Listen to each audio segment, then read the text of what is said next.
Ma'am, अन्त त्यस पछाडि गिरिराज सर, त्यस पछाडि गएर हाम्रो रश्मि म्याम, अनि बिनु श्रेष्ठ म्याम, अनि धीरज गिरी सर, अनि थुप्रै हेमन्त सरहरू, म सबैको नाम दिन सकिनँ, बट जसले यो ट्रेनिङ प्रोग्रामलाई अर्गनाइज गरेर आजको यो सेसन राखिदिनु भएको छ र मेरो आफ्नो कुराहरूलाई राख्नको लागि मलाई मौका दिनुभएकोमा सबैलाई धेरै धेरै धन्यवाद। फेरि पनि म आफ्नो तर्फबाट हार्दिक नमन गर्न चाहन्छु सम्पूर्णमा। अनि म भन्दा यहाँनिर धेरै जान्नेहरू पनि हुनुहुन्छ होला, मेबी शिक्षितहरू हुनुहुन्छ होला हैन, म भन्दा अग्रजहरू पनि हुनुहुन्छ होला, म भन्दा उमेरमा धेरै ठुलो पनि हुनुहुन्छ होला, कोही सानो पनि हुनुहुन्छ होला, यो फिल्डमा पनि कोही मेरा गुरुहरू हुनुहुन्छ होला, कोही मेरा चेलाहरू हुनुहुन्छ होला, केही छैन, हामी सबैजना एउटा सहयात्री हौं र सहयात्री जस्तै भएर अगाडि बढ्नुपर्छ र यो दुनियाँको सबैभन्दा अमेजिङ इन्डस्ट्री हो, एकदमै अमेजिङ, यानी कि अद्भुत इन्डस्ट्रीमा म तपाईलाई स्वागत गर्न चाहन्छु। सबैजनाले चाहिँ आफ्नो आफ्नो क्षेत्रबाट आफ्नो आफ्नो समय दिएर चाहिँ मेहनत गरेर तपाईहरु अगाडि बढ्दै हुनुहुन्छ भन्ने मलाई विश्वास छ। सो सुरुमा मेरो परिचय मैले दिएँ। सो अब म तपाईहरुलाई चाहिँ के भन्न चाहन्छु भन्दाखेरि थोरै मेरो बारेमा म त बताउन चाहन्छु। कतिलाई थाहा छ, कतिलाई थाहा छैन है। बिहान बिहानै त भेट हुन्छ तपाईहरु मेरो हैन, तर पनि हाम्रो त्यो लेभलले चिनजान परिचय भएको छैन। आज अलिकति नजिकबाट एकअर्कामा परिचित हुने कोसिस गरौँ होला, ठीक छ। सो त्यो भन्दा अगाडि चाहिँ अघि यहाँनिर होस्ट मैले रिक्लेम गरेको थिएँ, अहिले म हाम्रो रमा मिसलाई म पास गरिरहन्छु है। त्यसपछि म अगाडि बढ्छु। मेक होस्ट या start. Okay, so म यो इन्डस्ट्रीमा आउनुभन्दा अगाडिको कुरा थोरै म जोड्न चाहन्छु मेरो बारेमा बताउनुभन्दा अगाडि। सो मेरो जन्म चाहिँ भोजपुर जिल्लामा भएको हो। भोजपुर जिल्ला अहिले साबिक फतुवागढी गाउँपालिका भनेर छ, पूर्णे डाँडा भन्ने जग्गा छ, सङ्खामचुली भन्छ हाम्रो एरियालाई, पूर्णे डाँडा सङ्खामचुली त्यस्तै नामले चिनिन्छ हाम्रो गाउँ चाहिँ भोजपुरको हो र फतुवागढी गाउँपालिका भनेर भन्छ अहिले चाहिँ। र म त्यहाँनिर जन्मेको हो। सो मेरो जन्मस्थान, सो 11 वर्षको उमेरमा मधेस झरेँ मेरो फ्यामिलीसँग, मम्मी पापासँग। मेरो पापा एक्स इन्डियन आर्मी हुनुहुन्छ, अनि मेरो दिदी अहेवा हुनुहुन्छ, मेरो मम्मी घरायसी कामहरू गर्नुहुन्छ हैन। अनि म चाहिँ यो इन्डस्ट्रीमा आएको लगभग अब 4 वर्ष कम्प्लिट हुँदैछ। आज कति लगभग 11 तारिक भनेपछि आज हाम्रो कति तारिक हो एक्चुअलमा? ओके 10 तारिक। भोलि मेरो ओरियन्सको बर्थडे भोलि हो है। ओरियन्सको मेरो जन्मदिन भोलि हो। भनेपछि 4 वर्ष ठ्याक्कै हेर्नु त कति मजाको माहौल मिलेछ त। ओरियन्सको जन्मदिनको बेलुका पो तपाईहरुसँग त भेट भएछ है, पक्का खुसी लाग्यो। धेरै एकदमै थ्याङ्क यू रमानिसलाई यो प्रोग्राम अर्गनाइज गरिदिनु भयो। मेरै दिनमा पो रहेछ त है, जन्मेकै दिन। फेरि पनि हाम्रो कुरा राख्ने मौका मिल्यो। र पढाइ मेरो भन्नुहुन्छ भने 12 क्लास मात्रै हो, त्योभन्दा माथि मैले पढेको छैन हैन। र मेरो एउटा भनौँ न शैक्षिक योग्यता चाहिँ मैले 2061 मै मैले एसएलसी गरे हो, तर मैले 11-12 पढे, तर एक्जाम नदिएकोले गर्दाखेरि चाहिँ मेरो 11 मै रोकिएको थियो। मेरो काम विशेषमा एउटा टेक्निकल फिल्डको मान्छे हो र सानै उमेरबाट मैले चाहिँ 15 वर्षको मेरो घर छोडेर हिँडेको मान्छे, मतलब परदेश खानु थालेको। आज 31 पुग्दैछु र पनि परदेश बसेको 1 हप्ताको रेकर्ड पनि छैन आजसम्म, बाहिर कुदेकै छु है। सो यो कुद्ने क्रममा, यात्राको क्रममा बहुत धेरै सङ्घर्षहरू गरियो, मेहनतहरू गरियो, तर कति ठाउँमा चाहिँ 0 हात लाग्यो यस्तो चाहिँ है। तर यस्तो चाहिँ धेरै नै पाइयो, एक्सपिरियन्स चाहिँ धेरै नै पाइयो है, ब्याड एक्सपिरियन्सहरू धेरै पाइयो। So success comes from experience, experience comes from bad experiences भनेर। सो त्यो चिजहरू मेरो लाइफमा धेरै नै भयो। जिन्दगीमा जे हुन्छ राम्रैको लागि हुन्छ र यसरी गर्दै आउँदाखेरि चाहिँ म टेक्निकल फिल्डमा चाहिँ निकै राम्रो आफ्नो एउटा मार्केट जमाएर बसेको मान्छे आज यो इन्डस्ट्रीमा हुनुको रिजन चाहिँ के हो भन्दाखेरि कुनै बेला 2011 मा मैले चाहिँ यसरी डाइरेक्ट सेलिङ इन्डस्ट्रीमा चाहिँ मैले काम गरेको थिएँ, यानी कि जसलाई चाहिँ बिलियन भेन्चर इन्टरनेसनल भनेर भन्छ, जो चाहिँ YCL भनेर दिल्लीमा दर्ता थियो। 2011 मा हाम्रो पुनम राई म्याम, बिनु श्रेष्ठ म्यामहरूसँगै हामीले चाहिँ त्यहाँनिर काम गरेको थियौँ। सिस्टम अलिकति फरक थियो, प्रोडक्ट फरक थियो, त्यो बेलाको इन्भेस्टमेन्टहरू डिफ्रेन्ट थियो, काम गर्ने तरिकै बेग्लै थियो। अहिले धेरै राम्रो भएर आएको छ हो। र त्यतिखेर चाहिँ तपाईको एउटा भनौँ न बीचमा चाहिँ म पनि कस्तो थिएँ यो डाइरेक्ट सेलिङ इन्डस्ट्रीमा भन्दाखेरि अगुल्ठोको झटारो खाएको कुकुर चाहिँ बिजुली चम्किँदा तर्सिन्छ भने जस्तै मेरो पनि हालत थियो हो। तर पनि यसको रियालिटी थाहा थियो। सही प्लेटफर्म नपाउँदाखेरि चाहिँ अलिकति अगुल्ठोको झटारो खाइएको थिएछ भन्ने थाहा भएपछिबाट त्यस पछाडि अहिले चाहिँ यहाँनिर जलेसुकै जेसुकै भन्नुहोस् बाल मतलब त्यस्तो लाग्छ मलाई चाहिँ हो। मलाई मतलबै भएन, म इन्डस्ट्रीलाई राम्रोसँगले बुझेर आज अगाडि बढ्दैछु। अनि यसरी त्यो जुन डाइरेक्ट सेलिङ इन्डस्ट्रीमा पुग्नुभन्दा अगाडि चाहिँ म कस्तो थिएँ त भन्दाखेरि अलिकति बिजनेस कन्सेप्ट चाहिँ थियो हैन, तर बिजनेस कन्सेप्ट हुँदा हुँदै पनि त्यो लेभलको प्रगति गर्ने, त्यो लेभलको उन्नति गर्ने खासै त्यस्तो सपना थिएन कि। एउटा बाइक भए हुन्छ, एउटा मोबाइल, एउटा सानो घर, यता घर चलाउनु भए पुग्छ भन्ने खालको त्यो हाई लेभलको थिएन कि। तर कतै कतै कहिले काहीँ त्यो भनौँ न सडकतिर मान्छेहरूलाई देख्दाखेरि, मान्छेको जीवन शैलीहरू हेर्दाखेरि होइन, त्यो हुँदाखेरि चाहिँ होइन हुनै पर्ने रहेछ भन्ने खालको कहिलेकाहीँ चाहिँ आउँथ्यो मनमा। अनि एक मेरो सपना थियो त्यो बेलादेखि नै, जुन बेलादेखि म लाउरे भिड्दै थिएँ एसएलसी पछाडि। म जब 17-18 वर्ष कम्प्लिट भएँ तबदेखि चाहिँ म अलिकति विदेश घुम्नुमा चाहिँ अलिकति रहर राख्ने मान्छे। सिङ्गापुर चाहिँ अब पुलिस लागेर, ब्रिटिस चाहिँ आर्मी लागेर जानुपर्छ भनेर चाहिँ बहुत मेहनत गरेको थियो। धरानको उकालो चाहिँ धेरै नापेको मैले पनि, तर पनि त्यहाँबाट सफलता हात नलागे पछाडि चाहिँ ठिकै छ कुनै दिन गइएला भन्ने खालको एक खालको सोच थियो। तर यस्तो कन्फिडेन्टली चाहिँ केही पनि थिएन कि। तर ओरियन्सले त पनि पुरा गराइदियो आए पछाडि होइन। र मैले त्यतिखेर चाहिँ तपाईँको नेपालको चौधरी ग्रुप अफ इन्डस्ट्रीको चाहिँ अथोराइज सर्भिस सेन्टर चलाएर बसेको थिएँ 2011-12-13 सम्म चाहिँ मैले होइन। 2008बाटै सुरु गरेको थिएँ मैले त्यो चाहिँ। अनि त्यस पछाडि यता हेर्नुहुन्छ भने नेपालको जुन Chaudhary group of industry authorize service सेन्टरको साथसाथमा म चाहिँ जुन चाहिँ टेक्निकल सेन्टर प्लस गरेर मैले चाहिँ ट्रेनिङ सेन्टर चलाउने गर्थेँ। बिजुली सम्बन्धी, एयर कन्डिसन, रेफ्रिजरेटर सिस्टम सम्बन्धीको चाहिँ म एउटा कुशल ट्रेनर पनि थिएँ त्यो बेलामा। साथमा ड्राइभिङ सेन्टर पनि थियो मेरो चाहिँ, ड्राइभिङ पनि सिकाउँथे, लाइसेन्स पनि बनाइदिन्थे। त्यो बेलामा अलिकति लाग्छ त्यो के भन्छ भ्रष्टाचारै गरिएछ जस्तो लाग्यो, किनभने तपाईँको 4000 रुपियाँमा चाहिँ मान्छे काठमाडौँमा हुन्थ्यो, कहिलेका साउदीमा हुन्थ्यो, यहाँनिर लाइसेन्स निकालिदिन्थ्यो। अलिक गलतै गरे जस्तो लाग्छ। त्यसको लागि चाहिँ म आफैलाई सरी भन्छु, आजकल त्यस्तो गर्नु नहुन्थेछ जस्तो लाग्छ कि।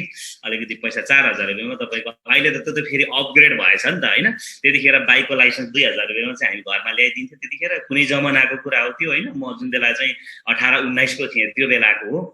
अनि अब अहिले त अपग्रेड भएछ, अहिले त बाइककै 20,000 25,000 भन्ने म सुन्छु है त्यो 2 नम्बरीमा। सो धेरै अपग्रेड भएछ नि त, 10 गुणा ज्यादा अपग्रेड भएछ।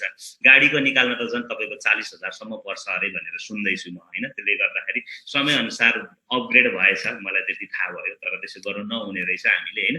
हामीले देशलाई चाहिँ त्यसो गर्नु हुँदैन। हामी अरू करप्ट भए आफू पनि करप्ट हुनुपर्छ भन्ने चाहिँ होइन। तर पनि केही छैन, त्यहाँबाट पनि मैले धेरै कुराहरू सिकेँ। अनि त्यस पछाडि त्यति मात्रै नभएर Korean, Japanese, Hebrew language centre पनि थियो मेरो चाहिँ। भनेपछि तपाईँ आफै सोच्नुहोस् त, कोरियन पढ्ने मान्छे हिजोआज कति साह्रो लहर लागेर आउँथ्यो। लकडाउनले गर्दा पो रोकिएको छ। त्योभन्दा अगाडि हेर्नुहोस् त पैसा कति कमाइन्छ त्यहाँनिर। हामीले त यतिसम्म गऱ्यौँ कि ग्यारेन्टी पास भनेर चाहिँ 50,000 ट्याङ्गै लिने, अनि 6 महिना बिहान बेलुका रटाकै दिने हो। पास भएन, अरे यार 100 जनाले इन्ट्री गर्यो भने कति हुन्छ? 100 जनाले इन्ट्री गर्यो भने कति हुन्छ? त्यसमा पनि तपाईँको 50 जनाले पास गरे, 50ले फेल गर्यो भने के चाहिँ फरक पर्छ होइन र? के चाहिँ फरक पर्छ? अन्त त्यसरी पनि गरियो। अनि अर्काको एक्जाम पनि लेखियो के, पास पनि गराइयो। बहुत कुछ जिन्दगीमा गरिएको छ होइन। सो यो चिजहरू भोग्दै आउँदाखेरि चाहिँ के भयो त भन्दाखेरि जापानिज ल्याङ्ग्वेज पनि थियो, अनि हिब्रू भनेको इजरायल जानेहरूको लागि पनि थियो। अनि धेरै उताप चढावहरू जिन्दगीमा। त्यो चिजलाई चाहिँ मैले तब मैले फिल गरेँ जब म डाइरेक्ट सेलिङ इन्डस्ट्रीमा गएर चाहिँ एउटा 7 दिनको सेमिनार लिने मौका मिलेको थियो मलाई। त्यो पनि दिल्लीमा, यहाँ होइन दिल्लीमा। धेरैले त यहाँनिर तपाईँको जुममा घरमा बसेर आफ्नो बेडमा लडेर लिँदै हुनुहुन्छ ट्रेनिङ। तर त्यो बेलामा चाहिँ हामीलाई गर्मी मौसममा थियो, सायद यस्तै के भन्छ भदौकै महिनामा गएको थिएँ म। त्यतिखेर तपाईँको बिहानदेखि बेलुका, तपाईँको बिहान 10 बजेदेखि लिएर बेलुका 6 बजेसम्म चाहिँ यतिकै ठाडै बस्नुपर्ने, कुर्सीको पछाडि भेसिने ठाउँ पनि छैन। अब यसरी नै बस्नुपर्ने, यतिकै सुनिरहनु पर्ने, पसिना कता झर्छ, हल्लिन पाइएको छैन मान्छेको भिडमा हो। अनि त्यस पछाडि तपाईँको 7 दिनसम्म कस्तो हुन्छ होला अब के भन्छ त्यो अर्काको कुरा सुन्दा यार पकाउ हुन्थ्यो कि। उसको जिन्दगीको कहानी, म यहाँ गएँ, म त्यहाँ गएँ, म यस्तो थिएँ, म त्यस्तो भएँ, आज यस्तो छु हैन। बहुत पकाउ लाग्यो के मलाई चाहिँ नि त। त्यो 4 दिन मलाई बहुत पकाउ लाग्यो के।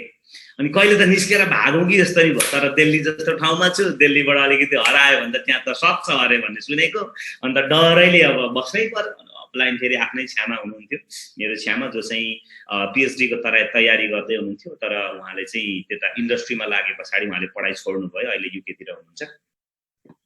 र उहाँले मलाई इन्ट्रोड्युस गराउनु भएको थियो। म चाहिँ एउटा भनौँ न उहाँको कुरा सुनेरै उहाँबाट इन्स्पायर भएरै म चाहिँ गएको थिएँ। अरे यार यत्रो पिएचडी गर्दै गरेको मान्छे त भोपाल मान्छे हो यार, कसरी चाहिँ यतातिर लाग्यो, एकचोटि हेर्न गइदिउँ त भनेर चाहिँ पुरा गइदिएको कि उतैमा भाँची पठाएछु म त हो।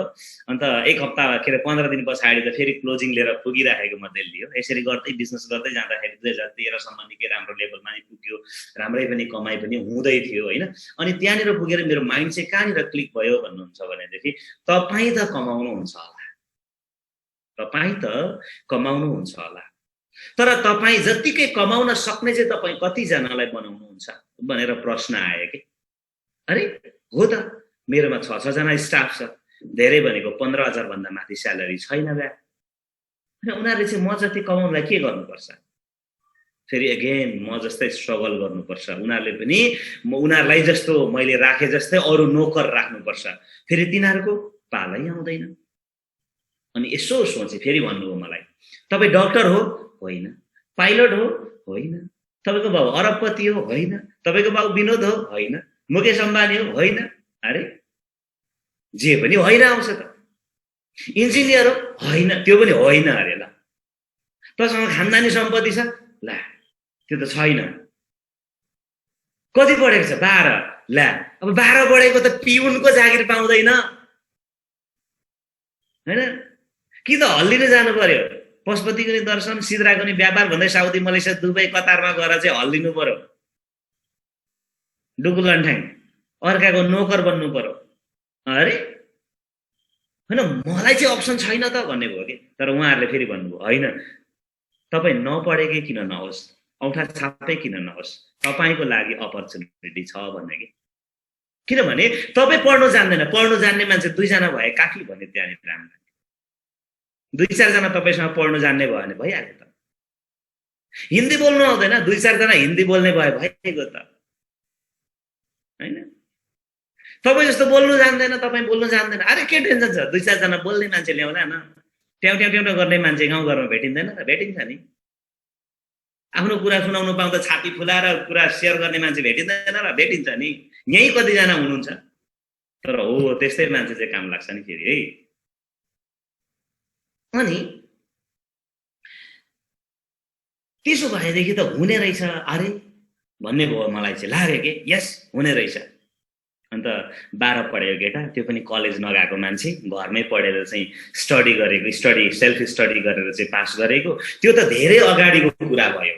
तर अहिले हेर्नुहुन्छ भने मैले 12 चाहिँ पास गरेको चाहिँ कहिले भन्नुहुन्छ नि, अस्ति भर्खर 71 र 72 मा हो मैले चाहिँ गरेको फेरि के, त्यो पनि प्राइभेट बसेर हैन, अनि एजुकेसनबाट। अनि त्यतिखेर त म भर्खर 12 मात्रै पढ्दै थिएँ कि, त्यतिखेर म 12 मात्रै पढ्दै, तर कलेज गएको रेकर्ड थिएन त्यतिखेर पनि। त्यो जम्मा एक दिन, त्यो पनि इकोनोमिक्सको क्लास बस्नु गएको थिएँ, 15 मिनट बसेर म निस्केर हिँडेको मान्छे। 11 पास गरेँ, 12 भएन, धेरै वर्षको ग्यापिङ पछि फेरि मैले इलाममा गएर मैले आश्रम बस्दाखेरि मैले पढेको हो। त्यतिखेर चाहिँ अब आश्रममा बसेकोलाई फ्रीमै पढाउँथ्यो स्कुलले हैन, त्यो हुँदाखेरि चाहिँ मैले पढेको थिएँ, एक्जाम दिएँ, पासै भएको थिएँ म चाहिँ। अनि त्यतिखेर फिल भयो मलाई कि जिन्दगी के हो, अनि सङ्घर्ष के हो, हामीले गर्नुपर्ने के हो, अनि हाम्रो पर्पज हुनुपर्ने रहेछ, एउटा उद्देश्यहरू हुनुपर्ने रहेछ भने चाहिँ धेरै कुराको जानकारी मिल्यो त्यहाँनिरबाट। अनि फेरि मेरो त्यो मरिसकेको सपना, विदेश घुम्छु भन्ने सपना फेरि त्यहाँबाट जागरुक भएर आयो कि, जागेर आयो। अनि सपनाले चाहिँ नि त, सपनाले मान्छेलाई चाहिँ जिउँदो राख्छ कि, सपनाले मान्छेलाई जिउँदो राख्दो रहेछ। हो त्यही सपनाले मलाई चाहिँ जिउँदो राखे कि। अनि मेरो मरिसकेको सपनाले मलाई फेरि नयाँ जोस र जागर दियो। अब हेर्नु, सपना कस्तो चिज हो त, यो हामीले जान्नु जरुरी छ। सपना यस्तो चिज हो जो चाहिँ मर्नु आँटेको मान्छे या त सास अन्तिम काटिँदै गरेको मान्छेलाई पनि बचाउँछ कि। सपना त्यस्तो ढिट चिज हो।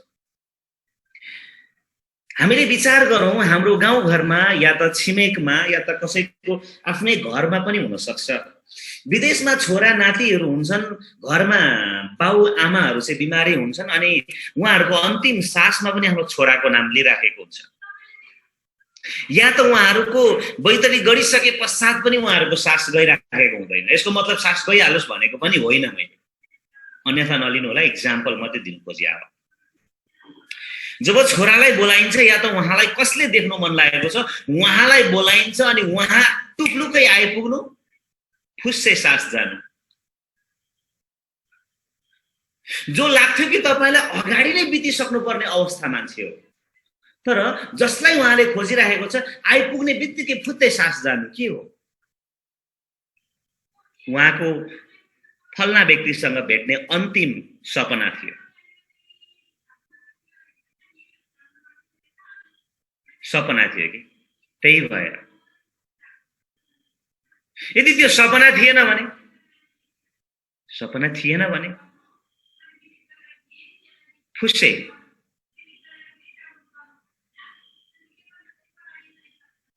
अब हेर्नुहोस्, एउटा गधा थिएछ कि एउटा मालिकको, एउटा व्यापारीको घरमा एउटा गधा थिएछ।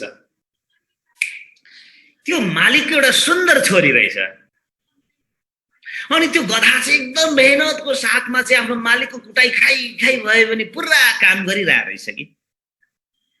अनि एक दिन बजार लिएर गएको रहेछ पुरा भारी बोकाएर। अन्त के भन्छ त्यो अर्को छिमेकी भन्दा पनि अब जेउस बजारमा जहिले देखादेख हुने अर्को गधासँग उसको भेट भएछ कि। यसो अब सामान निकालेर व्यापार गर्न लाग्यो मालिक। अनि त्यो गधा चाहिँ यसो घाँस खाउँ टहल्यौँ अलिकति आराम गरौँ भनेर बसिरहेको बेलामा चाहिँ अर्को गधा हाँस्दै हाँस्दै आइपुग्छ क्या। के छ पार्टी खबर ठिक छ नि होइन, भारी ठिक छ नि भन्छ।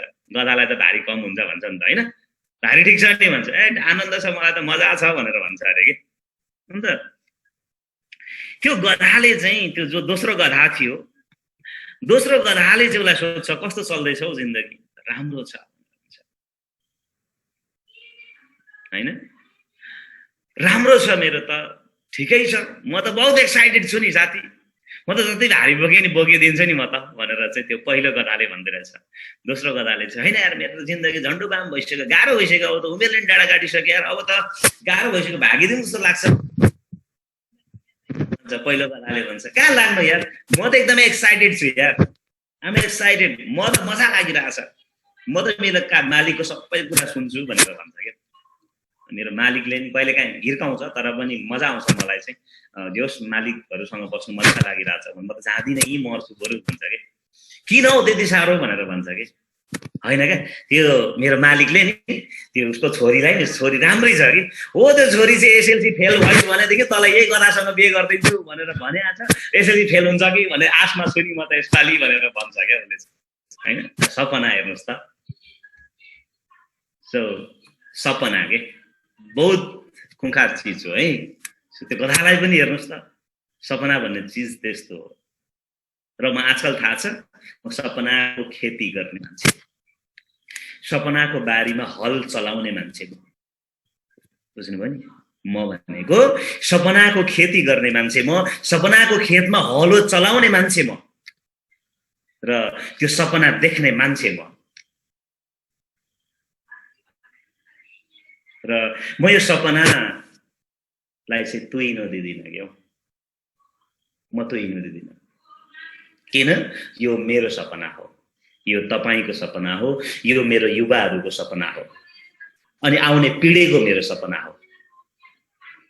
र त्यो सपनाले आज मलाई यो ऊर्जा दिन्छ कि, यो मेरो अनुहारमा यो चमक दिने पनि मेरो त्यही सपना हो।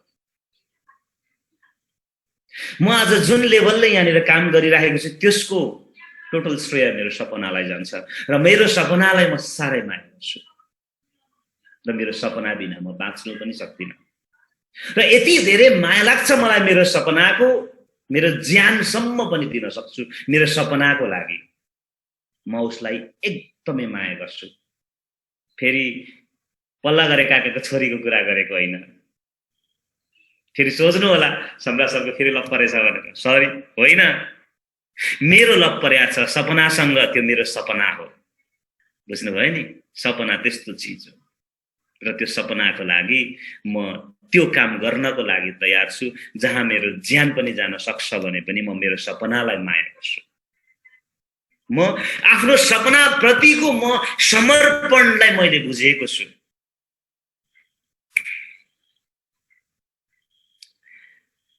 हाम्रो ग्यालेक्सी J1 उहाँको माइक बिग्रेको होला, कसैले बताइदिनु होला उहाँलाई मेसेज गरेर, जो हुनुहुन्छ उहाँको नाम छैन, के गर्नुपर्छ भनेर भन्दै हुनुहुन्छ। उहाँले चाहिँ त्यो के भन्छ त्यो माइक मिलाउनु भएको छैन, माइक मिलाउनु लगाइदिनु होला। मेसेजमा कसैले टाइप गरिदिनु होला है त्यहाँनिर माइक मिलाउनुहोस् भनेर। एभ्रीवान लभ परेको धेरै भएछ अब त हेर्नुहोस् त। अनि त्यो के एउटा भनौँ न बालापनको सपना पनि के त्यो फिल्मोदी घरहरू, उहाँ साउथ इन्डियनहरू त्यो के फिल्मको भिलेनहरू जस्तो मान्छेहरू, अनि आन्टीहरू जस्तो मान्छेहरू, त्यो यत्रो त्यो फुल लगाएको आन्टीहरू हुन्थ्यो हो। अनि उहाँहरूको फोटो देखाउँदै उहाँहरूले त गर्नु सक्छ, इङ्ग्लिस नि बोल्नु जान्दैन, हिन्दी नि बोल्नु जान्दैन, इन्टरनेसनल गर्नु सक्दैन, उहाँहरूले त यो लेभलमा गइरहेछन्, तपाईँले किन गर्नु सक्दैन भन्दै इक्जाम्पल दिन्थ्यौँ हामीले चाहिँ त्यो बेलामा के। तर अहिले त हेर्नु त तपाईँ हाम्रो एरियामा कति धेरै एचिभरहरू छ, तर पनि बेच्न सकिरहेको छैनौँ कि। यो इन्डस्ट्रीमा जसले आफूले आफूलाई बेच्छ त्यो मान्छेले पैसा कमाउँछ, सफलता कमाउँछ है। आफूलाई बेच्नु पर्यो तपाईँले चाहिँ, हैन। तपाईँले यहाँनिर तपाईँले आएर चाहिँ अपलाइनहरूलाई बेच्नु पर्यो, अपलाइनको नाम बेच्नु पर्यो, कम्पनीको नाम बेच्नु पर्यो, एचिभमेन्टहरू बेच्नु पर्यो, ड्रिमहरू बेच्नु पर्यो कि। बेच्नको लागि चाहिँ तपाईँ तयार हुनु पर्यो, हैन। र जुन एचिभमेन्टहरू हामीले बेच्दै थियौँ त्यो एचिभमेन्टको एउटा सो आधिकारिक पनि भएँ म कि। मलाई सिङ्गापुर जानु मन थियो, त्यहाँ पनि पुगेर आएँ। थाइल्यान्ड जानु मन थियो, त्यहाँ पनि पुगेर आएँ। मलेसिया जानु मन थियो, त्यहाँ पनि गएर आएँ। इन्डोनेसिया जानु मन थियो, त्यहाँ पनि गएर आएँ। विदेश घुम्नु मेरो सपना थियो, म घुमेर आएँ 4वटा देश। अनि पहिलोचोटि थाइल्यान्ड उड्दै गर्दाखेरि चाहिँ म कलकत्ताको एयरपोर्टबाट उड्दै गर्दाखेरि चाहिँ मलाई के फिलिङ्स आएको थियो भन्दाखेरि, अरे यार साला यो एमआरपी भन्ने चिजमा नोकरको भिजा चाहिँ किन नलागेको, हैन। यो साला एमआरपी यसमा चाहिँ नोकरको भिजा किन नलागेको भन्दा टुरिस्टको लाग्नु थिएछ, अनि नोकरको कहाँ लाग्छ त अन्त, हैन। उड्दै गर्दाखेरि याद आयो कि मलाई त कस्तो मजाको फिलिङ्स आयो कि। त्यो एचिभमेन्ट हुन्छ नि, जुन ड्रिम देखेको त्यो एचिभमेन्ट हुँदाखेरि तपाईँ त त्यो के भन्छ खुट्टा त भुइँमै हुन्छ, तर फिलिङ्स कस्तो आउँछ, आकाशमा उड्दैछु जस्तो लाग्छ, हैन। ठुलो लडाई जितेको जस्तो लाग्छ तपाईँलाई। त्यो फिल गर्नु पाउनु भएको छ कतै न कतै तपाईँले के। एक्जाममा मार्क्स राम्रो आएको बेला कसैको लागि चाहिँ फेरि हेर्नुहोस् है, त्यही मार्क्समा कसैको 80% आएको छ र कसैको 50% आएको छ भने पनि 80% को मार्क्स आउने भन्दा चाहिँ 50% वाला चाहिँ खुसी भइरहेको हुन्छ क्या। फिलिङ्स चाहिँ त्यो हो। कोही चाहिँ 80% आएर पनि छ्या कस्तो काँचै बिग्रेछ यार भन्दै बसिरहेको हुन्छ भने, कोही चाहिँ 50% ल्याउँदा पनि 50% आयो, ये म जस्तै क्या, म जस्तै मान्छे त म जस्तो पो हुनुपर्छ त। 80% ल्याएर पनि दुखे हुने मान्छे हो र होइन, त्यो त रोबोट हो, त्यो त रोबोट हो, त्यो त रटुवा हो, काम छैन त्यस्तो मान्छेको। त्यो त रट्ने हो, घोकन्ते विद्याको काम छैन। अरे घोकन्ते विद्याको मतलब बुझेन भने के काम हो। म जस्तो हुनुपर्छ मान्छे त। 3 क्लासबाट 4 क्लासमा जाँदाखेरि हेर्नुहोस् है म 4थो भएको मान्छे। तर त्यतिखेर म के गर्दै थिएँ थाहा छ, म यति खुसी थिएँ 4थो भन्दा अरू के खोज्नु भन्दै उफ्रिँदै घर आएको म मान्छे हो, हैन। 4थो भन्दा के खोज्नु, यस 4थो भन्दा के खोज्नु। आमाले परबाट सुन्दै रहेछ, आमाले के भन्छ यसले आज फर्स्टै भयो कि क्या हो भनेर चाहिँ आमाले अब त्यो डाँडामा त छेक्छ नि त यता र उता, हैन। कल्सीले छेक्छ, यत्रो ढिस्कानाले छेक्छ। म चाहिँ उताबाट मामाहरूसँग 4थो भन्दा के खोज्नु भन्दै आउँदै थिएँ। आमाले राम्ररी सुनिरहेको रहेछ, यसको आज रिजल्ट थियो, फर्स्ट पो भएछ क्या हो भनेर घरमा आइपुग्दा त, घरको छेउमा पछाडि आइपुग्दा त, गुवाली छेउमा आइपुग्दा त 4थो भन्दा के खोज्नु भन्दै छोरा त उफ्रिरहेछ। र सायद सायद सायद मेरो जिन्दगीमा होइन, आमाको जिन्दगीमा चाहिँ पहिलोचोटि आमा त्यति साह्रो अचम्म भएको होला, छोरा 4थो भएर आउँदा चाहिँ फर्स्ट भन्दा खुसी थियो कि। फिलिङ्स त्यो हो। सायद त्यो दिन थियो होला मेरो आमा सबैभन्दा ज्यादा अचम्म भएको चाहिँ, हैन। सानो होस् या ठुलो एचिभमेन्ट होस् कि एक्साइटमेन्ट हुनु पर्यो, फिलिङ्स त्यो आउनु पर्यो कि। अनि मात्रै अर्को लेभल एचिभमेन्ट गर्नको लागि चाहिँ ऊर्जा मिल्छ। नत्र 80% ल्याउँदा पनि त्यस्तो यहाँ छ्या गर्दै बस्यो भने चाहिँ सरी अर्कोचोटि 70 आउँछ। सो त्यो फिल मैले गर्न पाएको छु कि। अनि थाहा छ तपाईँलाई त्यो सिङ्गापुर उड्दै गर्दा कस्तो लागेको मलाई? अरे साला जिन्दगी यार, त्यत्रो ट्राई गरेँ मैले, धरानको भित्ता कति नापिन होला मैले, बिहानै 3 बजे उठेर कति कुदिन होला मैले, खुन आउला जस्तो हुन्थ्यो, मुखबाट सासबाट खुन गनाउँथ्यो यार। हैट केटो परिश्रम त कडै गरेको, अर्काको देशमा गएर सल्युट गर्नु लेखेको थिएन छ अनि कहाँबाट पास हुन्छ त स्वाट भन्यो। तर थाहा छ आज केटा हेर, जुन देशमा त सल्युट गर्न जान खोजिरहेको थिइस् नि, जुन देशमा त आफ्नो निन्द्रा बिगार्नुको लागि जानु खोजिरहेको थिइस् नि, त्यही देशमा त चाहिँ टुरिस्ट भएर तँलाई बरु सल्युट गर्ने मान्छेहरू हुन्छन् त्यहाँ केटा भनेर चाहिँ उड्दै गर्दा मजा लागिरहेको थियो मलाई के। That is the feelings, that is the real feelings. त्यसलाई भन्छ साँच्चीकै महसुस, त्यसलाई भन्छ, त्यसलाई भन्छ साँच्चीकै स्वर्गीय आनन्द, त्यसलाई भन्छ। अन्त बहुत त्यो सोच्दा पनि बहुत मजा लाग्छ कि हैन। सायद लकडाउन भइहालेर न त कतै न कतै गइसकिन्थ्यो होला फेरि घुम्नको लागि, अर्को देश पुगेर आइन्थ्यो होला अहिलेसम्म। लकडाउनले पो त, तर सोच लकडाउन भएको छैन है, मेरो बडी लकडाउन होला। तर त्यो लकडाउन हुँदा पनि काठमाडौँ पुगेर आएँ, म घुमेर आइसकेँ, इन्डियाबाट काठमाडौँ पुगेर म आइसकेँ। सो इन्डियाबाट काठमाडौँमै, काठमाडौँ फेरि इन्डिया आइपुगेछु हिजोस्ति 2-3 दिन भयो। सो यो एचिभमेन्टको फिलिङ्स मैले नर्मल तपाईँलाई बताएँ कस्तो हुन्छ, र यो तपाईँले महसुस गर्नु भएको होला कि।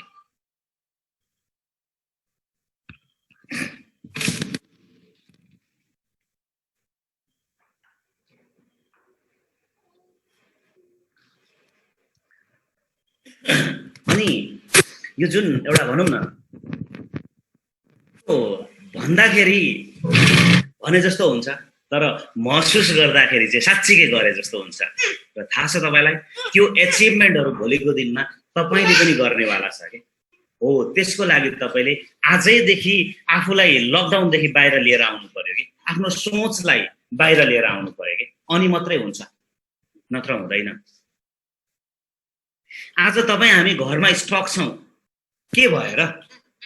हाम्रो सोचलाई त राख्नु भएन नि त, हाम्रो सोचलाई बाहिर लिएर आउनु पर्यो कि। तपाईँ र म सायद लकडाउनमा छौँ होला, तर हाम्रो सोच लकडाउनमा हुनु हुँदैन।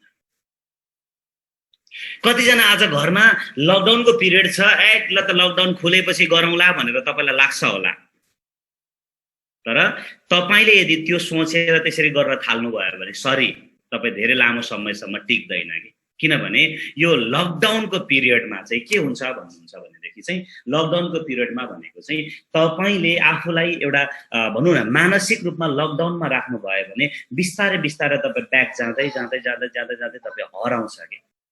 र जबसम्म खुलिसक्छ तबसम्म तपाईँको अर्कोले त्यो मार्केट उछिनिसकेको हुन्छ हैन, त्यो तपाईँको रफ्तारलाई उसले उछिनिसकेको हुन्छ। यो चाहिँ कछुवा र खरायोको कथा जस्तो हुन्छ। यो चाहिँ फेरि अब कछुवा चाहिँ पुग्न त आँट्यो भनेर आरामले सुतिरहेको बेलामा, सरी के अरे खरायो आरामले सुतिरहेको बेलामा चाहिँ कछुवा निरन्तरता दिन्छ, अनि अन्तिममा गएर ऊ आराम नगरिकन चल्दै चल्दै गएर पनि ऊ अन्तिममा रेखासम्म पुग्छ के। त्यस्तो चाहिँ नहोस्। तपाईको शरीर लकडाउनमा होला, सोचलाई लकडाउनमा नराख्नुस्। तपाईले किन राख्ने त सोचलाई हैन? यदि सोचलाई लकडाउनमा राख्नु भयो भने नि तपाईँ फेरि ढुङ्गे युगतिर फर्किएको जस्तै हो। त्यो चाहिँ यो लकडाउनको पिरियडमा कति धेरै डेभलपमेन्टहरू भएको छ हेर्नुस् त टेक्नोलोजीको उपरमा हैन। इभन तपाईसँग मोबाइल ब्याङ्किङ थिएन होला, तपाईले मोबाइल ब्याङ्किङ लिनुभयो होला सायद यो लकडाउनको पिरियड भित्र 1-2 दिन खुल्दाखेरि गएर तपाईले मोबाइल ब्याङ्किङ लिएर आउनुभयो हैन। यहाँनिर तपाईँकै व्यक्तित्वमा विकास भएको छ होला अहिले सायद कतिजनाले चाहिँ यो अनलाइन सिस्टमलाई युटिलाइज गर्नै जानेको थिएन होला तर तपाईँले आज युटिलाइज गर्दैछ कि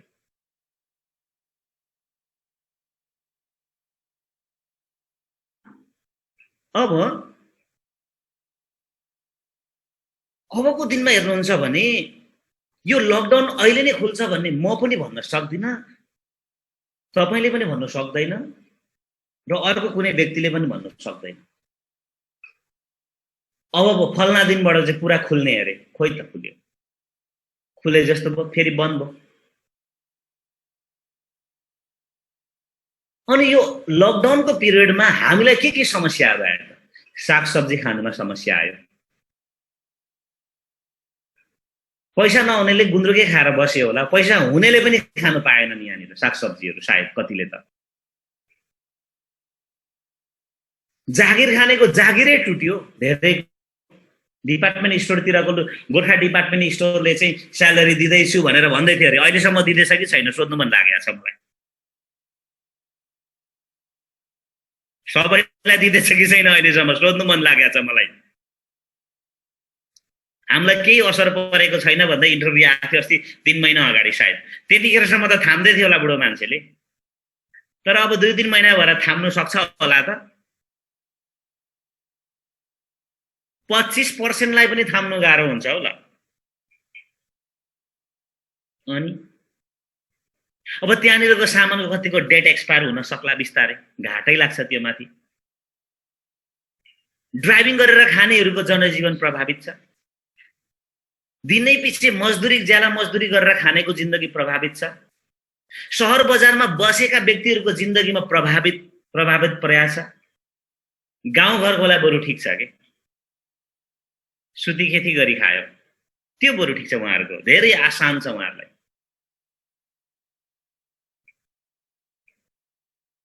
अब हामीले सुन्दै गरेको विदेशतिर चाहिँ तपाईको ल्यापटपबाटै पढ्नुपर्छ अरे ट्याबबाटै पढ्नुपर्छ अरे अहिले पढिरहेछ त तपाईहरु फेरि विकास हेर्नु त यहाँ कसैको लागि अपर्च्युनिटी बन्यो कसैको लागि यही चीज नै खराब बन्यो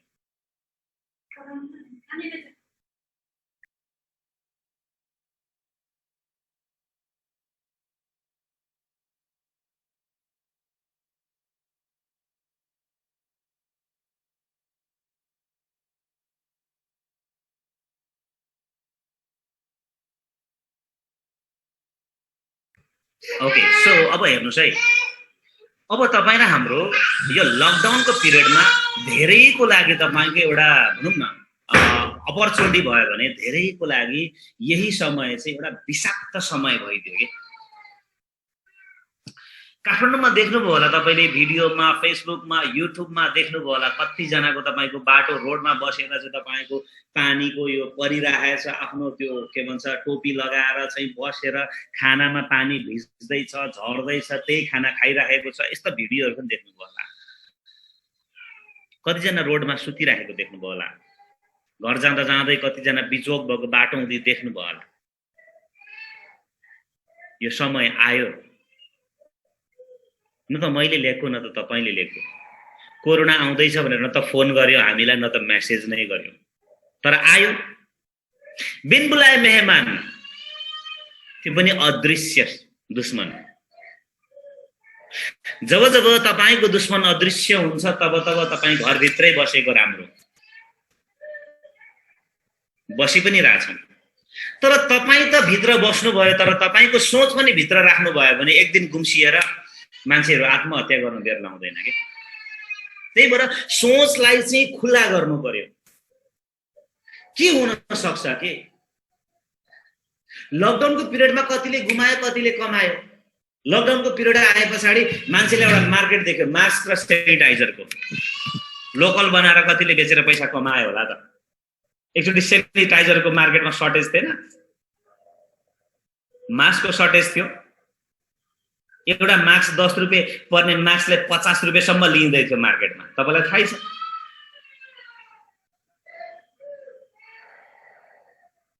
सो समस्याहरुसँग जति ठूलो समस्या त्यति नै ठूलो अपर्च्युनिटी पनि साथमा आएको हुन्छ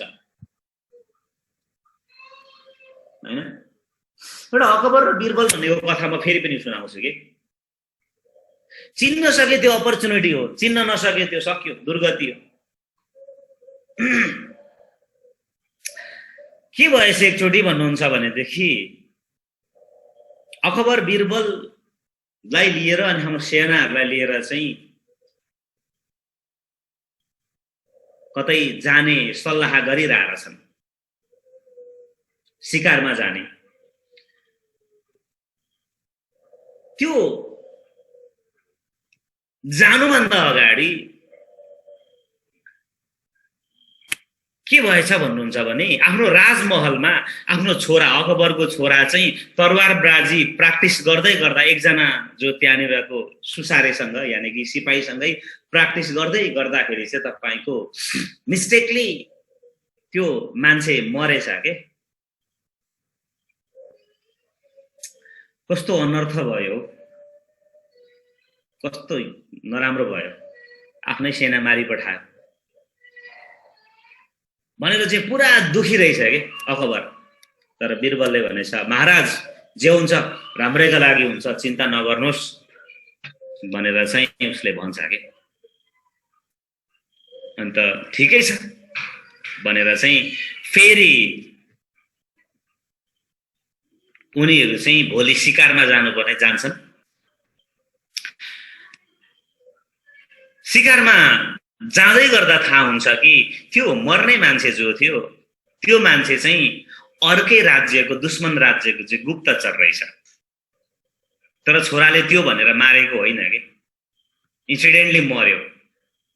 र त्यो मान्छेले चाहिँ खबर पास गर्नु लागेको थिएछ कि भोलि चाहिँ जङ्गल जाँदैछ, तिमीलाई एट्याक गर्न सक्छौ भन्ने मान्छे चाहिँ हिजै मरेछ कि। जे हुन्छ राम्रैको लागि हुन्छ। फेरि उनीहरू जङ्गल गयो, जङ्गल जाँदै गर्दाखेरि चाहिँ अब शिकार गर्नुपर्ने बेलुका बस्यो। अब बिहान उठेर फेरि उनीहरू शिकारमा निस्किने क्रममा चाहिँ के भयो भन्नुहुन्छ भनेदेखि शिकारमा जाँदै गर्दा धनुकाँड तरवार सेनापति यहाँ त्यहाँ सब लिएर निस्किँदै गर्दाखेरि चाहिँ मस्त एउटा बाघ तपाईको दिनभरि खोज्दा खोज्दा भेटाएछन्। एउटा मस्त बाघ अगाएर सुतिरहेको छ। अनि त्यही क्रममा चाहिँ के भयो भन्नुहुन्छ भने त्यो बाघलाई आफ्नो धनुकाँड लिएर ताक्दै गरेको क्रममा चाहिँ अनि त्यसलाई धनुकाँड छोड्ने बेलामा मिस्टेकली यस्तो गरेर तन्काउँदाखेरि चाहिँ यो बुढो औँला चाहिँ धनुकाँडले काटिन्छ कि चोट लाग्छ। अनि सबैजना बिलौना गर्छ, हल्ला सुनेर त्यो बाघ पनि त्यहाँबाट भाग्छ, शिकार पनि। अनि सबै सिपाहीहरू जडीबुटी यहाँ त्यहाँ वैद्य पनि साथमा हुन्छ, सबै त्यो जडीबुटी ल्याउनतिर लागे। अनि छेउमा चाहिँ साथमा चाहिँ बीरबल रहेछ। अनि बीरबलले भन्दो रहेछ महाराजलाई ढाडमा ठपठपाउँदै, महाराज जे हुन्छ राम्रैको लागि हुन्छ, चिन्ता नगर्नुहोस् भनेछ। अब मारेन, तपाईको अमला काटियोस् अनि म आएर चाहिँ यमुनामा, चिन्ता नगर्नुहोस् जे हुन्छ राम्रैको लागि हुन्छ भनौँ। दिपेश्वरको अमला काटेको छ, अब दिपेश्वर चिन्ता नगर्नुहोस् यार, जे हुन्छ राम्रैको लागि हुन्छ भनौँ। अब मलाई के गर्छ दुईजनाले, सक्दैनन् मलाई दुईजनाले, र तेरो पनि काटौँ काटौँ भन्दै ल्याइहाल्छ नि होइन। अनि अब के भयो भन्नुहुन्छ भने राजालाई पुरा रिस उठ्छ। मेरै राज्यमा मेरै मन्त्री चाहिँ मेरो खिलाफ रहेछ, मेरो दुश्मन जत्तिकै रहेछ। बरु त्यो दुश्मनहरू ठिक छ, ऊ त मेरै घरमा बसेर मलाई नै कुडाली मार्ने रहेछ। यो मान्छेलाई सेना लगेर चाहिँ रातभरि कुट अनि बिहान लगेर यसलाई चाहिँ बिहानको झिसमिससँगै यसलाई चाहिँ फाँसी द्याऊ भनेर भन्छ। आदेश त मान्नै पर्यो। तर अब त्यो सबैले लिएर जान्छन्।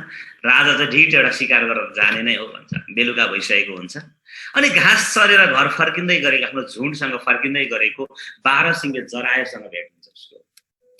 अनि उसले फेरि धनुकाँड निकालेर हान्ने क्रममा उसैलाई कसैले चाहिँ हान्छ कि पछाडिबाट, यत्रो मुड्काले डङ्गाइ हानेर चाहिँ लडाइदिन्छ, बेहोस हुन्छ। जब उसको होस खुल्छ, होस खुल्दाखेरि उसको कान पनि साथमा खुल्छ। ऊ हल्ला सुनेर ऊ चाहिँ उठ्छ के, उठ्न खोज्छ, उठ्नै सक्दैन हैन, उठ्न खोज्छ, उठ्नै सक्दैन। हात चलाउनु खोज्छ, हातै चल्दैन। किन रहेछ अन्त पछाडि बानिएको छ। उठ्न खोज्छ, मिल्दैन। घाँटीमा यस्तो लगाइरहेको रहेछ कापा।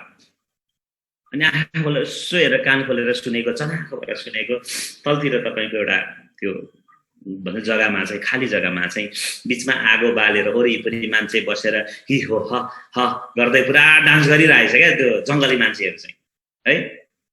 हि हो ह गर्दै डान्स गरिरहेछ, पत्ताले बेरेको मान्छेहरू यत्रो भाला लिएर डङ डङ डङ डङ बजाउँदै। त्यतिखेर चाहिँ उनीहरूको कुल पूजा रहेछ। अनि राजाको बलि दिनु लागेर चाहिँ मान्छेको बलि कुरा बुझिहाल्छ उसले। यसो फर्केर यत्रो खोडालेर चाहिँ बसिरहेको रहेछ काट्नुलाई के राजालाई। अब परेन पसाद। अनि उसले सबै सम्झेछ के एकचोटि, आफ्नो परिवार, छोरा बुढी होइन, रानी, अब के भन्छ प्रिन्सेसहरू भयो, प्रिन्सहरू भयो, सबै सम्झेछ। तर जे होस् छोरा पाएको छु त्यसले गर्छ होला, अब यति नै रहेछ मेरो चाहिँ भनेर भनिराख्दाखेरि चाहिँ उताबाट इसारा गर्छ नायकले। अनि काट्ने बेलामा चाहिँ अब हात पछाडि बाँधिरहेको हुन्छ, त्यहाँबाट ब्लड आइरहेको देख्छ क्या काट्ने मान्छेले। अरे सरदार उसलाई त काट्नु हुँदैन, अलरेडी चोट लागेको छ, अपसगुन हुन्छ भन्छ।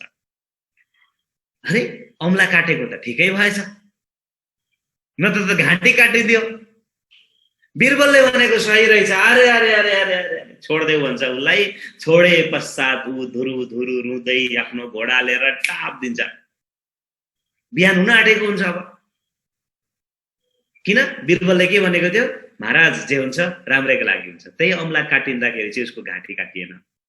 बिरबलले ठिकै भनेको रहेछ, मैले ठुलो पाप गरेँ, महाभूल गरेँ मैले भनेर चाहिँ ऊ आफ्नो राज्यतिर रुँदै रुँदै रुँदै, म कहिले पनि बिरबललाई आज बचाउनु पाइनँ, समयमा पुगिन भने म आफूले आफूलाई कहिले माफ गर्न सक्दिनँ भनेर चाहिँ रुँदै रुँदै गइरहेको हुन्छ। गेटमा पुग्छ, गेट खोल्छ अनि छिर्छ। झुन्डाउनलाई ठिक पारिरहेको बिरबललाई उतार भन्छ अनि उतार्छ। अनि उसको अगाडि गएर चाहिँ बसेर उसले बिलौना गरेर माफी माग्छ। रातभरि कुटाइ खाएर पेद्दु भएको हुन्छ होइन, ब्रोहरूले हानेको हुन्छ कि त्यो सेनाहरू हो त हुन्छ, बङ्की बङ्देको हुन्छ कि। अन्त फेरि पनि बिरबललाई खोलेपछि बिरबलले भन्छ हाँस्दै हाँस्दै, त्यो ब्लड सरी छ होइन, कुटाइ खाएको मान्छे कस्तो हुन्छ, फेरि पनि भन्छ महाराज चिन्ता नगर्नुहोस्, जे हुन्छ राम्रैको लागि हुन्छ भन्छ। फेरि ल्या केटा हो तिमीले टाउकोमा ज्यादा हिर्कास क्या हो भन्छ फेरि राजाले। होइन महाराज छैन भन्छ। होइन बिरबल तिमी होसमा त छौ भन्छ। एकदम होसमा छु महाराज, जे हुन्छ राम्रैको लागि हुन्छ। कसरी तिमी यति साह्रो भन्न सक्छौ? उसले भन्छ, बिरबलले भन्छ महाराज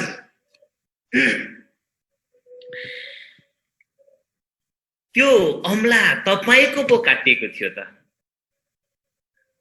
त्यो नकाटिएको थियो भएदेखि तपाईँ काटिन्थ्यो, स्योर हो। काट्यो, जे भयो राम्रोको लागि भयो। अमला त तपाईको पो काटिएको थियो त, मेरो चाहिँ के काटिएको थियो र? तपाईँ त्यो बलि दिन नमिल्दाखेरि तपाईँले मलाई यता कुटाउनु नपठाएको, मार्नु नपठाएको भएदेखि साथमा त म तपाईँको हुन्थे। पालो त कसको थियो? मेरो थियो। तपाईँको पो हात काटेको थियो, मेरो के थियो? काटिने त मेरो गर्दन थियो। महाराज त्यही हुन्छ, जिन्दगीमा जे हुन्छ राम्रैको लागि हुन्छ।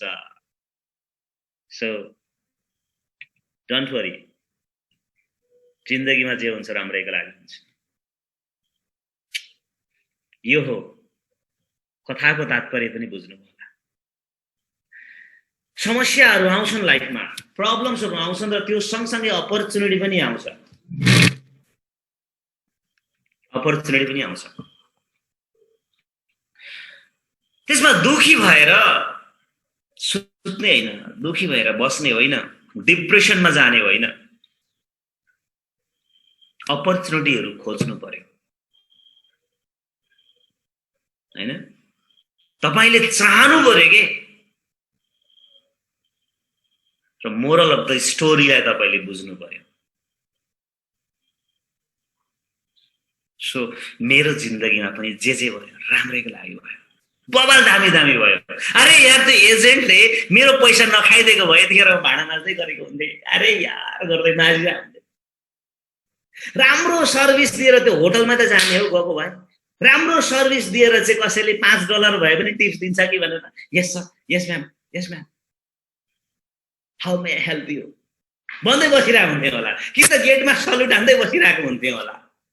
तर त एजेन्टले पैसा खायो, जे भयो राम्रैको लागि। किन? उसले गर्दा आज म ओरियन्समा छु।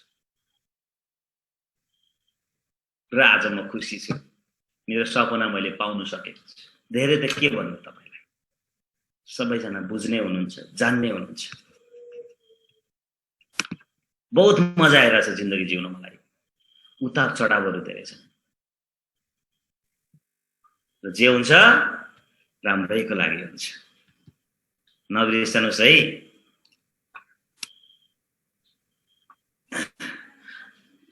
र यो इन्डस्ट्रीमा सफल बन्नको लागि पहिला तपाईले एमएलएम बुझ्नुपर्छ, नेटवर्क मार्केटिङ, डाइरेक्ट सेलिङलाई बुझ्नुपर्छ। It's a simple thing. यो एकदमै सिम्पल कुरा हो के, एकदमै सिम्पल कुरा हो। नेटवर्क मार्केटिङ, डाइरेक्ट सेलिङ अनि मल्टी लेभल मार्केटिङ भनेको त्यति गाह्रो कुरै होइन। यो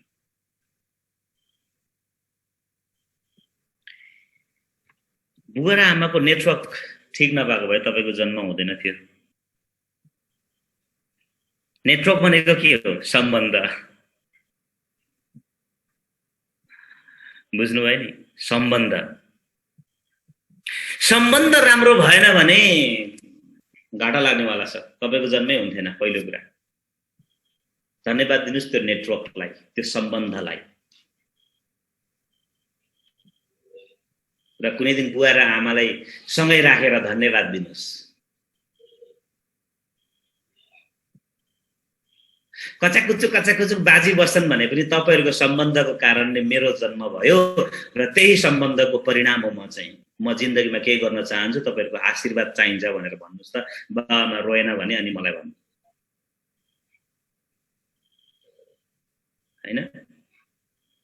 र त्यो सम्बन्धकै कारणले आज तपाई यहाँ हुनुहुन्छ। विदाउट रिलेसन के तपाई आकाशबाट टुप्लुकै झर्या हो? होइन। त्यो आकाशबाट टुप्लुकै झर्नु पनि गुरुत्वाकर्षणको सम्बन्धको कारणले गरे झर्या हो। त्यो पनि थोडी न झर्या चाहिँ त्यतिकै यहाँ, हैन? माटो र ढुङ्गाको सम्बन्ध नभइकन पहाडहरू खडिन्छन्। तपाई आफै बुझ्नुस् त। नङ्ग्रा मासुको सम्बन्ध छ, तपाईको खुट्टाको पैताला र तपाईको शिरको सम्बन्ध छ। सम्बन्ध के कुरा गर्ने? के हो नेटवर्क मार्केटिङ भनेको भन्छ? मार्केटिङ भनेको जस्ट मार्केटिङ यार, कुनै पनि प्रोडक्ट या सर्भिसलाई चाहिँ प्रमोट गर्नु। This is a Tulsi drug.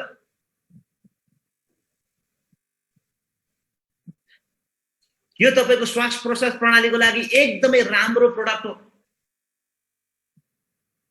यो लिनुभयो तपाईको घाँटीको खसखसदेखि लिएर पिनासदेखि लिएर तपाईलाई चिसो लाग्ने समस्याबाट तपाईलाई समाधान मिल्छ।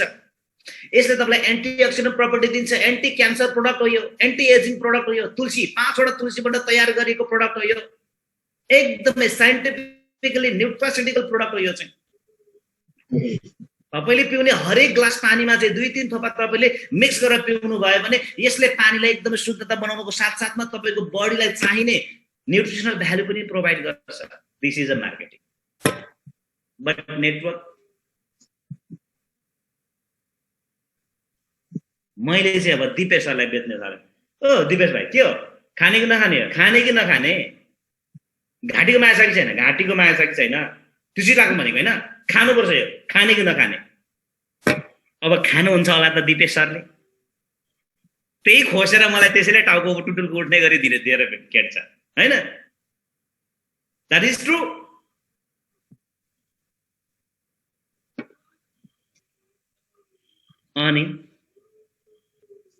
अनि फेरि मैले यसको मार्केटिङ गरे। ओ दिपेश भाइ, लेख्ने कि नलेख्ने हो? लेख्ने पेन हो कि लग्ने कि नलग्ने, किन्ने कि नकिन्ने भन्दै मैले अब यो धम्काइ बेच्न थाले भने दिपेश सरले किन्नुहुन्छ होला त? किन्नुहुन्न। यही डटपेन खोसेर मलाई घोचिदिनुहुन्छ। अब बरु फेरि मात्रै डटपेन छ, फेरि मात्रै तुलसी ड्रग छ, हैन? पाए यो भन्दै उल्टै मलाई थर्काएर जानुहुन्छ। किन? गर्नु त मार्केटिङ नै गरे हो, तर नेटवर्क ठीक भएन नि त, हैन र? सम्बन्ध ठीक भएन नि त। नेटवर्क भनेको के हो? सम्बन्ध। नेटवर्क मार्केटिङ के हो? सम्बन्ध कायम गरेर गरिने व्यापारलाई नेटवर्क मार्केटिङ भनिन्छ। सोझो नेपाली, ठेट नेपाली भाषामा।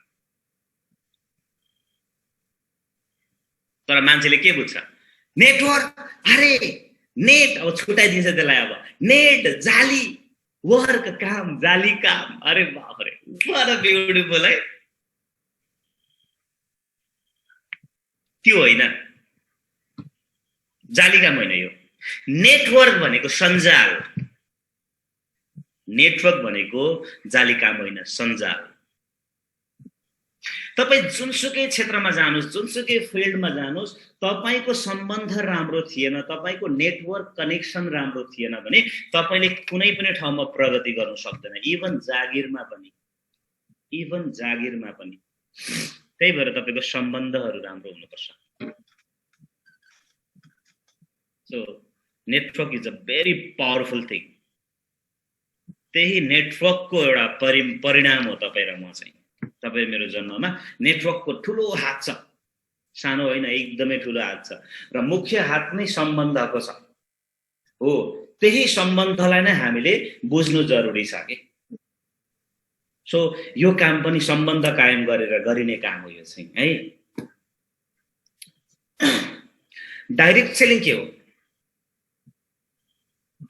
डाइरेक्ट सेलिङ भनेको चाहिँ उत्पादित वस्तुलाई उपभोक्तासम्म पुर्याउने एउटा माध्यम डाइरेक्ट सेलिङ यसको बारेमा बिहान क्लास हुन्छ डिटेल्समा हाम्रो भोलिदेखि टेक्निकल क्लासहरू छ भोलि चाहिँ डाइरेक्ट सेलिङ छ नेटवर्क मार्केटिङ छ अनि एमएलएम को बारेमा भोलि अलिकति क्लासमा जोड्ने छौं हामीले बिहानको क्लासमा छ त्यो चाहिँ आज सर्टकटमा जान्छु म डाइरेक्ट सेलिङ भनेको उत्पादित वस्तुलाई उपभोक्तासम्म पुर्याउने एउटा माध्यम डाइरेक्ट सेलिङ धेरै गाह्रो कुरा छैन के तर अरुमा के हुन्छ डिस्ट्रिब्युटर होलसेलर रिटेलर मार्केटर अनि एजेन्टहरु भयो अनि त्यहाँनिर गएर एडभर्टाइजमेन्टहरु थुप्रै कुराहरु हुन्छ है तर यहाँ चाहिँ डाइरेक्ट कम्पनी थ्रु कस्टमर त्यसलाई भन्छ डाइरेक्ट सेलिङ त्यसको डिटेल्समा हामी भोलि पढ्दैछौँ त्यही भएर चाहिँ र पनि यहाँ टाइम अलि नपुग्ला भनेर मैले बताइन डिटेल्समा गइन त्यति चाहिँ बुझ्नुहोस् तपाईले पहिला अब मल्टी लेभल मार्केटिङ भनेको के हो एमएलएम भनेको के हो एमएलएम भनेको multi level marketing shortcut name MLM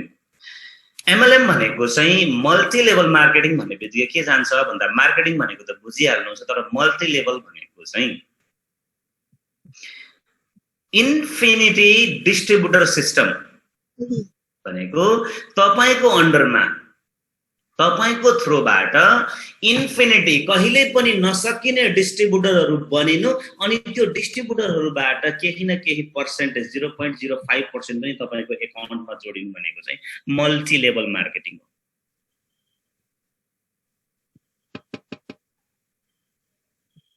बुझ्दै हुन्छ नि मल्टी लेभल मार्केटिङ भनेको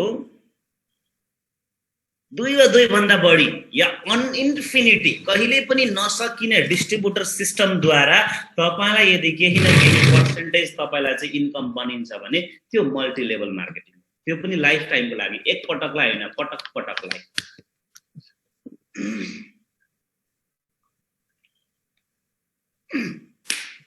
अर्को एउटा सिंगल लेभल मार्केटिङ भनेको हुन्छ त्यो भनेको चाहिँ डिस्ट्रिब्युटरहरु हुन्छ तर एक लेभल सम्म मात्रै तपाईलाई इन्कम दिन्छ त्यो सिंगल लेभल मार्केटिङहरु भयो है त्यो चाहिँ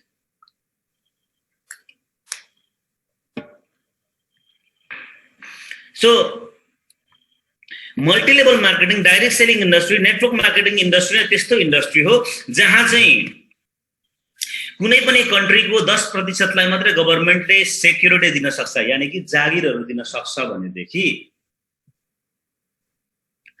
जागिरहरु दिन सक्छ भने बाकीले खुद आफ्नै गर्नुपर्छ तर डाइरेक्ट सेलिङ इन्डस्ट्री त्यस्तो इन्डस्ट्री हो जहाँ चाहिँ त्यो हर कोही अटाउन सक्छ नट 10% ओन्ली अल टुगेदर 90% लाई पनि यसले चाहिँ कभर अप गर्न सक्छ त्यो लेभलको इन्डस्ट्री हो direct selling network marketing multi level marketing भनेको त्यो लेभलको इन्डस्ट्री हो पूरा कन्ट्रीको इकोनोमीलाई नै पल्टाउन सक्छ के राज्यको सत्ता नै चेन्ज गर्न सक्ने क्यापासिटी भएको इन्डस्ट्री भनेको एउटै मात्रै इन्डस्ट्री हो जसलाई चाहिँ डाइरेक्ट सेलिङ इन्डस्ट्री भनेर भनिन्छ त्यति धेरै पोटेन्शियल हुन्छ यसको अब यहाँ हेरौँ त ओरियन्सको टिम आज हेर्ने हो भने पूर्व मेची पश्चिम महाकालीसम्म छ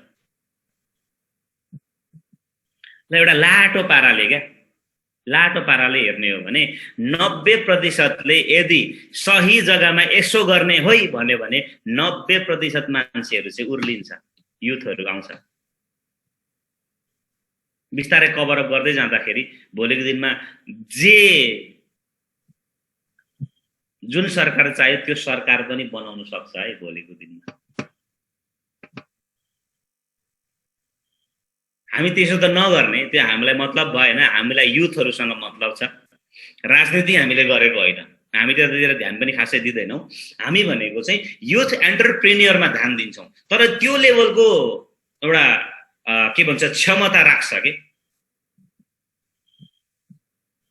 हामी कुनै पार्टीको मान्छे होइन, यहाँनिर कुनै पार्टीगत रूपले हामीले काम गरेको होइन, कुनै जातीय रूपले काम गरेको छैन। हामी त्यो भन्दा माथिको हो। म यो पार्टीको त्यो पार्टीको भनेर होइन। होला मेरो घर परिवार एमाले होला हैन, मेरो परिवार एमाले होला, तपाईको कांग्रेस होला, तर हामी यहाँ त कांग्रेस म त एमाले भन्दैनौं के। म राई होला, तपाई क्षेत्रीय होला हैन, या तपाई माझी होला। ए त त माझी म राई, ए त सार्की म राई, ए म त लिम्बू त बाहुन। यस्तो केही पनि चल्दैन यहाँनिर। यहाँ चल्छ त वी अल टुगेदर भन्ने शब्द, वी अल आर ओरियन्स फ्यामिली, यो शब्द चल्छ। र नेटवर्क इन्डस्ट्री त्यस्तो इन्डस्ट्री हो जहाँ चाहिँ कन्ट्रीको बाउन्ड्रीले छेक्दैन, जातीय बाउन्ड्रीले छेक्दैन, लेभलको बाउन्ड्रीले पनि छेक्दैन, एजुकेसनको बाउन्ड्रीले पनि छेक्दैन। सबै मान्छे डाक्टर बन्न सक्दैन, तर डाक्टर पनि नेटवर्कर बन्न सक्छ। सबै मान्छे इन्जिनियर बन्न सक्दैन, तर त्यो इन्जिनियर पनि नेटवर्कर बन्न सक्छ। सबै लेडिजहरु नर्स बन्न सक्दैन, तर त्यो नर्स पनि यहाँनिर नेटवर्कर बन्न सक्छ। Are you getting my point? सबै मान्छे पाइलट बन्दैन, बट त्यो पाइलट पनि नेटवर्कर बन्न सक्छ। बुझ्नुभयो नि? भोलिको दिनमा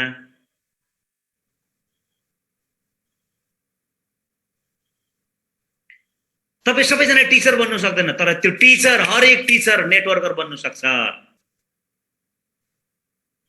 सबैजना हाकिम बन्न सक्दैन, तर त्यो सबै हाकिम नेटवर्क मार्केटिङ गर्न सक्छ हैन? That is the points.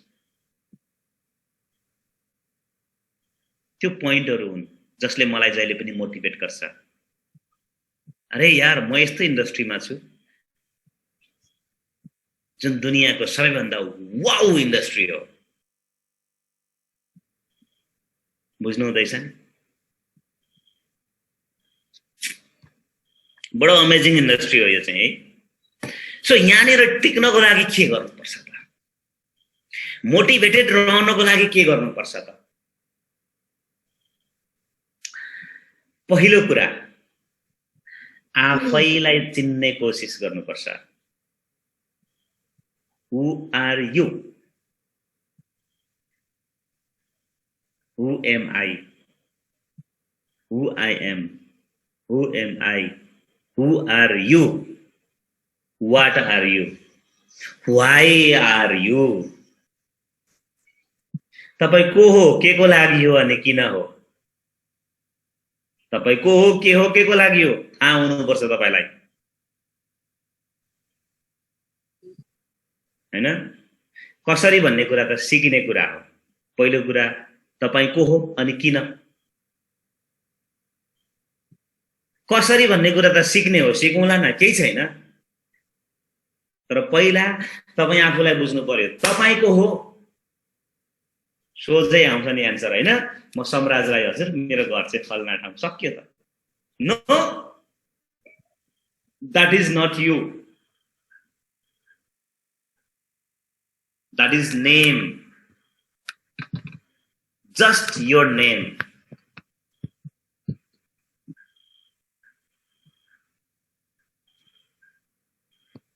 मान्छेले तपाईलाई बोलाउनको लागि दिएको नाम हो त्यो।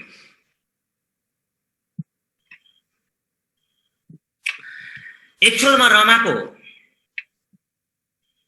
रमा ओरियन्सको रोयल डायमन्ड 7 डायमन्ड हो। रमाचार्य त्यो गिरिराज दाईको बहिनी हो, बहिनी। ती आचार्य बाका छोरी हुन्, छोरी फल्ना छोरी रमाको। त्यो पहिला हामीसँगै एसएलसी दिएको रमा होइन त्यो? It just a given name by people, by your family, by your parents to know yourself. तपाईलाई जान्नको लागि, चिन्नको लागि मात्रै दिएको नाम हो। तर एक्चुअलमा को हो रमा? एक्चुअलमा युवा को हो? एक्चुअलमा राम को हो? एक्चुअलमा सीता को हो? एक्चुअलमा गोपाल को हो? एक्चुअलमा भूपाल को हो? You have to find out yourself inside. तपाईको भित्र जो तपाईसँग बस्छ त्यसलाई चिन्नु जरुरी छ। दुनियाको लागि भलो सोच्छ, या that is you, त्यो तपाई हो खासमा। कसैले त्यो नराम्रो भन्दैछ, झनक्कै इशारा गरेर बाङबुङ हिर्काउँछ, that is you, त्यो तपाई हो। रमा होइन त्यो, त्यो तपाई हो। That is real you.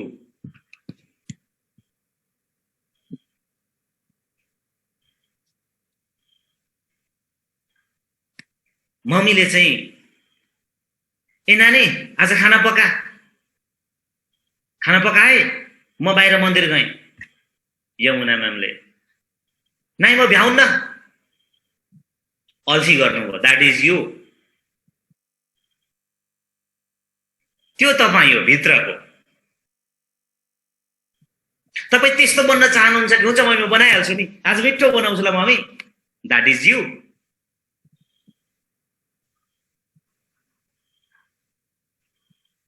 That is not you। Yamuna होइन के तपाई? यमुना तपाईको बोलाउने नाम हो, तर तपाई भित्रको तपाई चाहिँ को हो? तपाई भित्रको दिपेश चाहिँ को हो त? तपाईको नाममा बोलाउने त दिपेश हो, तर तपाई भित्रको त्यो चाहिँ को हो त? हिमाल चढ्ने सपना छ अरे दिपेश सरसँग हो, त्यो चाहिँ दिपेश हो खासमा चाहिँ, रियल दिपेश त्यो हो। दिपेश आज जाँड खानु जाउँ ल, त्यो दिपेश होइन कि, त्यो रियलको दिपेश नै होइन, त्यो जडिया हो, काम छैन त्यसको। सो आफूलाई चिन्ने कोसिस गर्नुहोस् है बेलैमा। पासाङ लामु शेर्पा को हो भन्दा अब बताउन सकिन्छ नि, होइन? को हो त? एउटा देशको धरोहर हो, देशको शान हो, देशको मान हो, हाम्रो इन्स्पिरेसन हो, हाम्रो गौरव हो। That is Pasang Lamu Sherpa.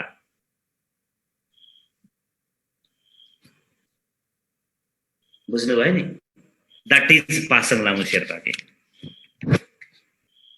र तपाई चाहिँ को हो क्या? फेरि पनि सुत्नु अगाडि एकचोटि सोधेर सुत्नु चाहिँ ऐनामा गएर।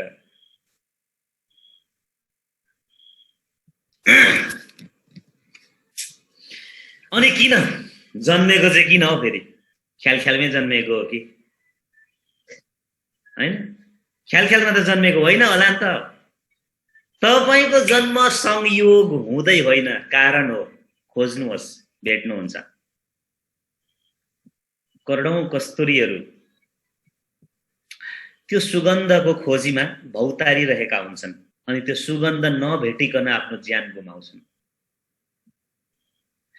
करोडौं कस्तुरीहरू त्यो सुगन्धको खोजीमा पहिचान गर्न सक्दैनन् कहाँबाट आइरहेको छ सुगन्ध भनेर, र भौतारिन्छन्, तर त्यो एक्चुअलमा आफ्नै नाभिबाट आइरहेको सुगन्ध हुन्छ।